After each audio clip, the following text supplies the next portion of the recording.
Bonjour tout le monde.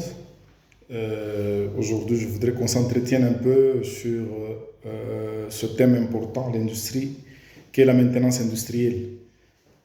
C'est quoi la maintenance industrielle? Donc, en fait, tout le monde a sa définition, a sa compréhension, et c'est pourquoi, des fois, on a beaucoup de problèmes à l'industrie, parce que simplement, et les gens qui font la maintenance, et les gens qui sont censés gérer la maintenance, ou les gens qui gèrent l'industrie, beaucoup n'ont pas la compréhension de ce qu'est la maintenance et ça nous amène à beaucoup de problèmes. C'est quoi la maintenance? Pour bien comprendre, je vais prendre des illustrations, des exemples trop simples. Par exemple, en maintenance, nous avons une typologie. Donc, on dit toujours que les maintenanciers ou la maintenance ou les maintenanciers sont aux machines, ce que sont les médecins au corps humain. Donc, quand vous voyez pratiquement ce que doit être un médecin pour le corps humain, ce que doit être un médecin pour la vie humaine, c'est ce qu'est pratiquement un maintenancier pour la vie industrielle ou la vie des équipements à l'industrie, la vie des usines. De la même manière que quand un enfant vient au monde, quand un humain vient au monde, on doit toujours avoir un médecin qui signe son attestation de naissance pour approuver vraiment qu'il y a une naissance. De la même manière, une machine ne peut pas venir à l'industrie, une machine ne peut pas commencer à travailler dans une usine ou quelque part sans l'avis de ce monsieur important qu'est le maintenancier. Mais généralement, qu'est-ce que nous voyons à l'industrie? Nous voyons que effectivement, il y a bien d'équipements qui sont achetés, il y a beaucoup de choses qui arrivent, qui prennent place dans la vie de l'industrie, souvent sans aucun avis des gens qui font la maintenance ou qui sont censés les maintenir après. C'est déjà une erreur. Donc nous amenons à ce qu'on va appeler des morts-nés, pratiquement. Et un mort-né, bon, ou quelqu'un qui naît déjà avec des malformations congénitales, quelqu'un qui naît déjà avec des problèmes, c'est difficile que sa vie soit aisée. Donc, ce sont des problèmes, il faut s'attendre à des problèmes. Voilà pourquoi, deux fois, nous avons des machines qui pouvaient avoir une durée de vie de 15-20 ans, mais malheureusement ne font que 5, ne font que 3. Et souvent, on ne se rend pas compte parce que on ne sait même pas évaluer l'apport ou ce que doit être l'apport de la maintenance. Hein, des fois, bon, un équipement fait 5 ans, on dit qu'il a beaucoup travaillé. Pourtant, il pouvait avoir même une durée de vie de 20 ans, de 25 ans.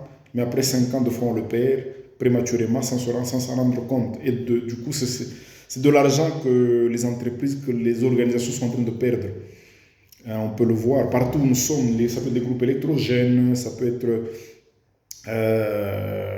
n'importe quoi, hein, des véhicules, ça peut être des moteurs électriques, ça peut être en tout cas tout équipement à l'industrie. Donc vous verrez que souvent leur durée de vie est écourtée. Pourquoi? Parce que simplement on n'a pas associé le médecin à la naissance. Donc il faudrait qu'il y ait toute cette assistance du corps médical pour qu'un humain vienne au monde. Donc il y a des sages-femmes, il y a toute cette assistance pour accompagner finalement la maman qui donne naissance. Et dans nos vies, chaque fois que nous vivons, il y a des petites consultations médicales, on voit le médecin, on a un petit mal, on voit le médecin, il y a des campagnes de vaccination et associer cela. C'est exactement la même chose avec la maintenance. Donc dans la vie de l'équipement, nous aurons des rondes de routine, nous aurons beaucoup d'actions de maintenance que nous ferons, mais qui ne se passeront pas en désordre. Comme vous voyez, les interventions médicales, ce ne sont pas des choses désordonnées. On le fait pour un besoin, quand on se sent vraiment mal, ou des fois par prévention. Donc, les États peuvent définir des campagnes de vaccination pour prévenir certaines épidémies, certaines maladies. De la même manière, pour la maintenance, on prévient ces choses, on prévient finalement des problèmes aux équipements par ce qu'on va appeler de la maintenance préventive. Dans une autre vidéo, on aura le temps de finalement entrer dans les détails de tout cela.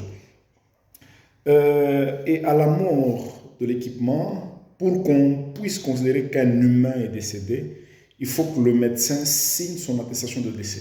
Il faut que le médecin le déclare mort. Aussi longtemps que le médecin n'a pas encore donné son avis, n'a pas encore dit qu'il est décédé, juridiquement, la personne, elle est encore vivante. Elle n'est pas décédée. De la même manière, à l'industrie, normalement, pour qu'un équipement soit déclaré déclassé, il faut que les maintenanciers le disent, que voilà, ils seront incapables de l'entretenir, de continuer à l'entretenir, de continuer à l'exploiter, de continuer à le maintenir, et ils peuvent dire que non, non, cet équipement, on le déclare déclassé, il faudrait qu'il soit remplacé. Donc finalement, vous voyez que cette typologie ou ce parallélisme en vaut la peine. Hein. Tout ce qu'on va constater en médecine, tout sur le corps humain, tout ce que nous aurons pour le corps humain, ce sera exactement la même chose pour les équipements.